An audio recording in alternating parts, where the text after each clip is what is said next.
On January 27, 1991, America wasn't just watching the Super Bowl. A nation on the brink of war held its breath for a historic moment. And on that day, on the field at Tampa Stadium, one woman stood to forever change how we hear and experience our national anthem. That woman was Whitney Houston. 27 years old, at the peak of her vocal power, and what she would deliver in the next few minutes would be etched in the memory of American music forever. America was at war. Operation Desert Storm was raging, and American troops were fighting thousands of miles away. The political landscape was fraught with tension, and patriotism was desperately needed. In this climate, it was Whitney Houston's turn to perform the national anthem. Super Bowl 25 was more than just a game. It was a national occasion par excellence, an opportunity for a nation on edge to unite around its most sacred symbol, the flag and the anthem.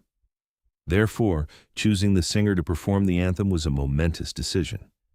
But what the public didn't know at the time was that Whitney and her team were preparing something entirely different from any previous performance of the national anthem. The first challenge was the rhythm. The American national anthem, the Star-Spangled Banner, was originally written in a relatively fast triple waltz, 3/4.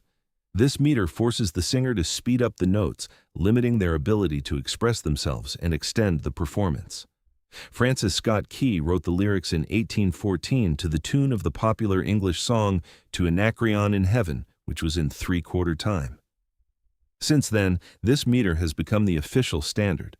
But Ricky Minor and John Clayton, Whitney's musical producers, had a completely different vision. The shift from 3/4 to 4/4 was not just a technical change, it was a revolution in how the anthem was understood. The slower tempo, around 72 beats per minute, gave Whitney an unprecedented opportunity to craft the musical phrases in a dramatic way. Let's understand the difference.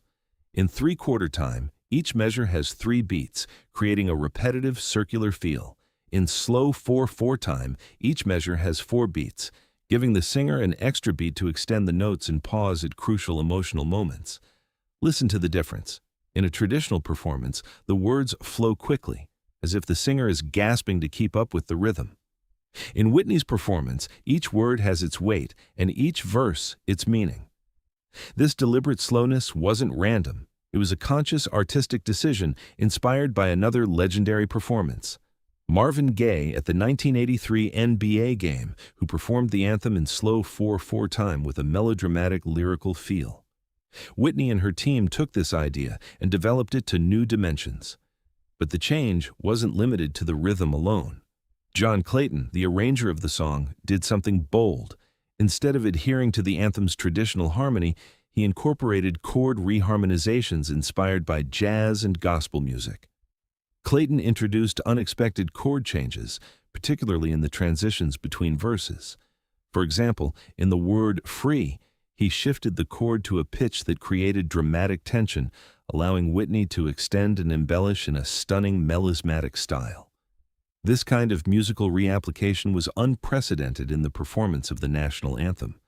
It was closer to jazz and gospel arrangements, where voices intertwine and harmonize in unconventional ways.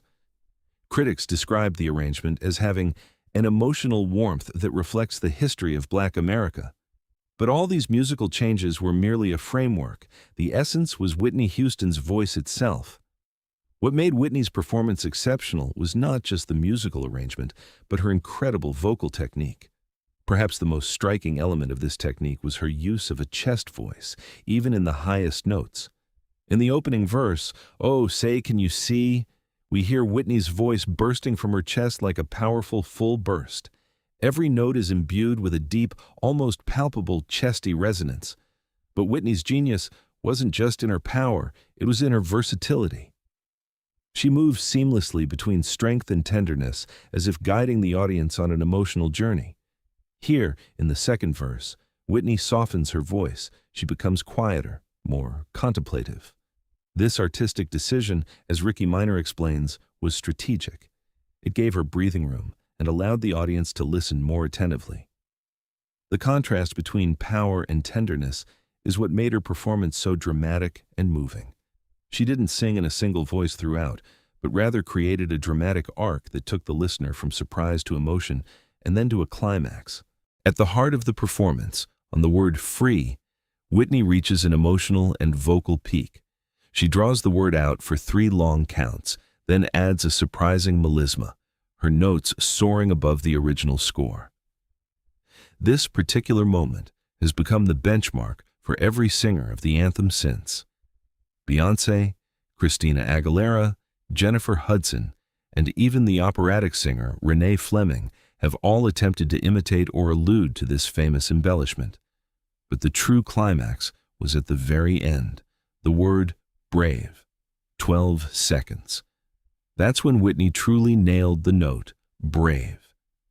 12 seconds of controlled breath, of breathtaking stillness, of unshakable power. As the melody echoed through the stadium, in the homes of millions and in the hearts of the nation, Whitney had accomplished what no singer before her had. She had transformed the national anthem from a mere song into a collective spiritual experience. What followed the performance was no less dramatic. The press lauded, critics were blown away, and the public couldn't believe what they were hearing. But the praise wasn't just musical. Critics quickly realized that Whitney's performance was more than just a superb vocal performance. It was a redefinition of American identity. Critics noted that Whitney had made the word free the anthem's most emotionally charged point, bypassing the traditional arrangement that focused on the final phrase. This shift in focus gave the anthem a new dimension. Freedom was not just a word, but a lived experience. From that day forward, Whitney's performance became the gold standard. Every singer who performs the national anthem is measured against Whitney's performance. Her embellishments, her rhythm, her chesty tone, all of it has become part of the American musical heritage. Beyoncé at Super Bowl 2004, Christina at Super Bowl 2011, Jennifer Hudson at Super Bowl 2021. All carry Whitney Houston's signature in their performances, whether intentionally or not. It's the standard tune the nation expects. But the deeper legacy of Whitney's performance lay in its cultural significance. For many Black Americans, especially the post-civil rights generation, Whitney's performance was a declaration that America was their country too, and that their voice was an integral part of the national identity.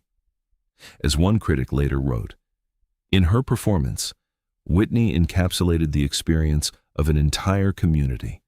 She transformed the national anthem, which had sometimes been a symbol of division, into an anthem of human unity." On January 27, 1991, on the field of Tampa Stadium, in the midst of war and a nation on edge, Whitney Houston stood and sang, and she forever changed how we hear and feel the words, "My free country, land of the brave." More than 30 years later, Whitney Houston's performance is still present every time the national anthem is sung. It's not just a musical performance, it's a sonic standard, a historical moment, and a mirror reflecting the best of America, unity, strength, and freedom. Whitney Houston passed away in 2012, but her voice still resonates, not just in recordings, but in the heart of every American who heard and remembered that performance. Because in those few minutes, she wasn't just a singer performing a song, she was America itself singing.